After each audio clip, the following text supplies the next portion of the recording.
Assalamualaikum warahmatullahi wabarakatuh. Perkenalkan, nama saya Rehan Ananda dari kelas 12 mesin 1. Pada kesempatan kali ini saya mendapatkan tugas PKK produktif dari guru pembimbingnya Bu Nisfidayeni, yaitu mempresentasikan proses perakitan produk. Langsung saja kita ke materinya. Pengertian dan prinsip perakitan produk. Perakitan adalah suatu proses penyusunan dan penyatuan beberapa bagian komponen menjadi suatu alat atau suatu mesin yang mempunyai fungsi tertentu. Pekerjaan perakitan dimulai bila objek sudah siap untuk dipasang dan berakhir bila objek tersebut telah bergabung secara sempurna. Perakitan juga dapat diartikan penggabungan antara bagian yang satu terhadap bagian yang lain atau pasangannya. Pada prinsipnya, perakitan dalam proses manufaktur terdiri dari pasangan semua bagian-bagian komponen menjadi suatu produk. Proses pengencangan, proses inspeksi, dan pengujian fungsional, pemberian nama atau label, pemisahan hasil perakitan yang baik dan hasil perakitan. Metode perakitan. Metode perakitan ada tiga. Yang pertama yaitu metode perakitan yang dapat ditukar-tukar.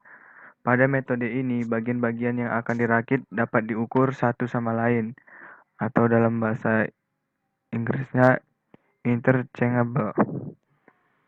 Karena bagian tersebut dibuat oleh suatu pabrik secara massal dan sudah distandarkan baik menurut ISO, DIN, JIS, dan lain sebagainya. 2. Perakitan dengan pemilihan. Pada metode perakitan dengan metode pemilihan, komponen-komponennya juga dihasilkan dengan produksi massal yang pengukuran-pengukurannya tersendiri menurut batasan ukuran. 3. Perakitan secara individual. Metode perakitan secara individual dalam pengerjaannya tidak dapat kita pisahkan antara pasangan satu dengan pasangan lainnya. Kita masuk kepada macam-macam dan jenis perakitan. Perakitan manual yaitu perakitan yang sebagian besar proses dikerjakan secara konvensional atau menggunakan tenaga manusia dengan peralatan yang sederhana tanpa alat bantu spesifikasi atau alat khusus. Yang kedua, perakitan otomatis, yaitu perakitan yang dikerjakan dengan sistem seperti otomasi, elektronik, mekanik, gabungan mekanik dan elektronik, atau dalam kata lainnya mekatronik, dan membutuhkan alat bantu yang lebih khusus. Perbedaan perakitan manual dan perakitan otomatis yaitu kalau perakitan manual dikerjakan oleh manusia dan perakitan otomatis dikerjakan oleh sistem robotik lah bisa dibilang, atau sistem elektronik. Sedangkan untuk jenis-jenis perakitan sendiri dapat dibedakan menurut jenis produk yang akan dilakukan perakitan, yaitu produk tunggal. Jenis perakitan produk tunggal yaitu perakitan dengan produk hanya satu jenis saja. Jenis yang kedua yaitu produk seri. Jenis perakitan produk seri adalah bila perakitan dilakukan dalam jumlah massal, dalam bentuk dan ukuran yang sama. Contohnya, proses perakitan produk elektronik, perakitan mobil, perakitan motor, dan lain-lain sebagainya. Selanjutnya yaitu faktor-faktor yang mempengaruhi kegiatan perakitan. Faktor yang pertama yaitu jenis bahan yang akan mengalami perakitan, kekuatan yang dibutuhkan, pemilihan metode penyambungan. Yang keempat, menggunakan alat bantu perakitan. Yang kelima, pemilihan metode penguatan. Yang keenam, toleransi. Yang ketujuh, bentuk atau tampilan. 8, ergonomis. Yang terakhir tuh finishing. Line balancing. Line balancing atau keseimbangan lintasan adalah metode meratakan adalah metode untuk meratakan beban pekerjaan atau elemen kerja di setiap stasiun kerja pada suatu lintasan produk.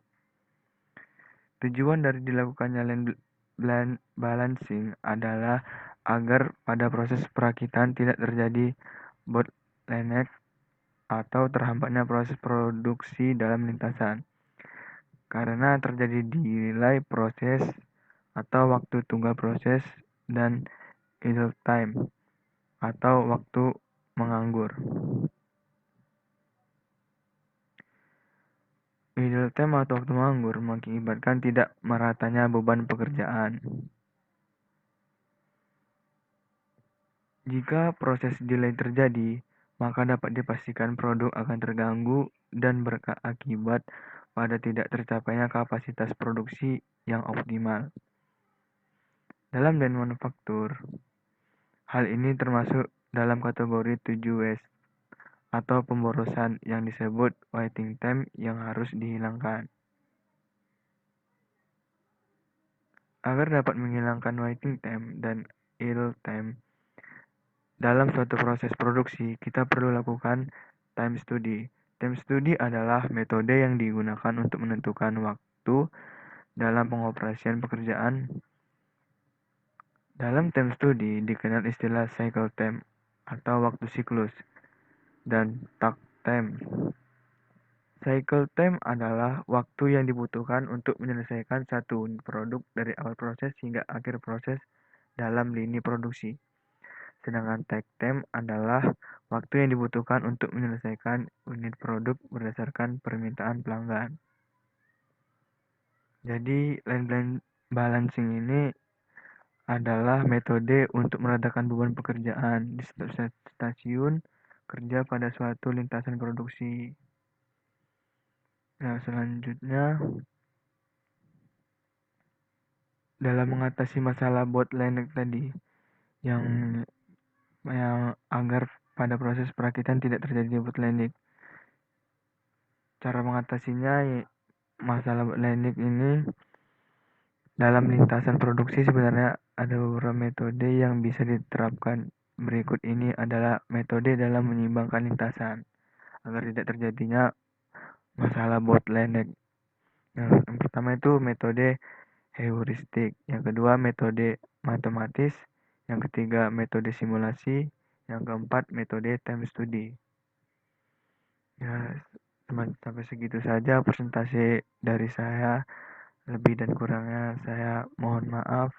Apabila ada yang ingin ditanyakan, silakan ditanyakan. Assalamualaikum warahmatullahi wabarakatuh.